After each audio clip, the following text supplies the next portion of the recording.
Welcome to our channel. Today we how to manage file sharing with Google Drive detailed guide step by step clearly. Open your web browser and navigate to drive.google.com. Log into your Google account if you haven't already. Locate the file or folder you want to share. Right-click on the file or folder. Select Share from the context menu. In the Share with People and Groups window, enter the email addresses of the individuals you want to share with.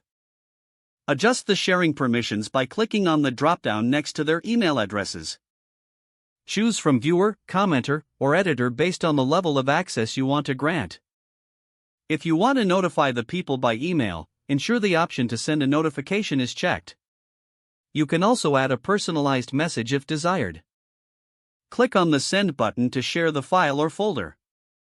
To manage shared links, click on Get Link in the same sharing window. By default, the link is set to Restricted.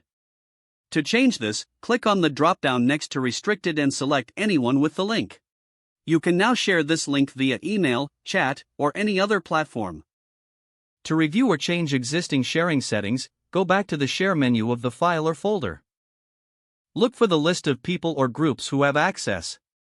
Here you can remove access or adjust permissions as needed. Ensure you periodically review the sharing settings to maintain proper access control. For added security, consider setting expiration dates for temporary access. Click on Add Expiration next to the person whose access you want to limit. Choose the expiration date from the calendar. Click Done to save your changes. Finally, familiarize yourself with Google Drive's version history. Right-click on the file and select Manage Versions to see previous versions. This will help you keep track of changes and restore earlier versions if necessary. If the page does not load, refresh the browser or try again in a private or incognito window. Make sure you are using the correct email address, then retype it carefully to avoid small typos. If your password is not accepted, use the Reset option and create a new strong password you can remember. Don't forget to like this video and subscribe to our channel for more step-by-step tech guides.